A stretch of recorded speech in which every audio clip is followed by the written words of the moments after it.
સમગ્ર દેશ અને વિશ્વમાં પણ જેમની અલગ ઓળખાણ, જેમની કલાના કારણે એવા જુનાગઢના હાજીભાઈ, જે હાજી રમકડા તરીકે ઓળખાય, એમની કલાના કારણે તેઓને 26મી તારીખે પદ્મશ્રી જાહેર કરવામાં આવે છે. કલા ક્ષેત્રમાં એમને આ પદ્મશ્રીથી એમને નવાજવામાં આવે એ ગુજરાતી તરીકે પણ ગૌરવની વાત છે અને કલા ક્ષેત્ર માટે પણ ગૌરવની વાત.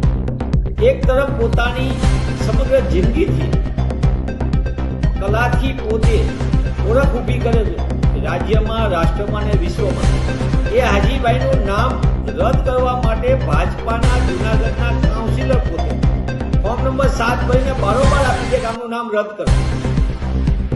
તમે વિચાર તો કરો કેટલી હદે ગોરખ ધંધાની પરાકાષ્ઠા છે. આની પહેલા સાબુદ્દીનભાઈ રાઠોડ વિશ્વ પ્રસિદ્ધ શિક્ષક પોતે, પણ એમનું જે હાસ્ય કલા ક્ષેત્રે એમનું યોગદાન છે એ વિશ્વ આખું જાણે. એવા સાબુદ્દીનભાઈ માટે પણ આવી જ પ્રકારની ખેલ ખેલવામાં આવ્યો કે એમનું મતદાર યાદીમાં નામ. આ કઈ પ્રકારની એસઆઈઆરની કામગીરી છે? કઈ પ્રકારે ભાજપાના નેતાઓ પોતે પોતાની મનગમતા ખેલ કરે અને તંત્ર કેટલા પ્રમાણે એમની દરેક અરજીઓ સ્વીકારે.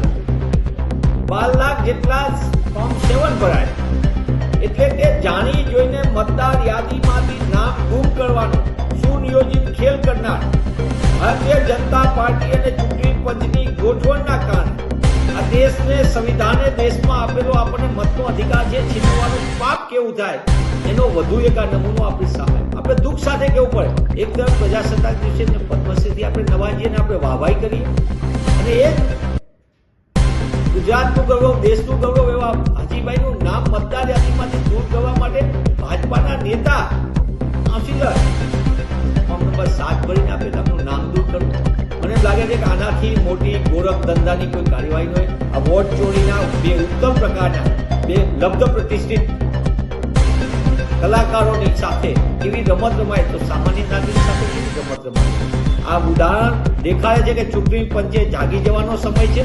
ચૂંટણી પંચે આ ગોરખ ધંધાને રોકવાનો સમય પાકી ગયો છે.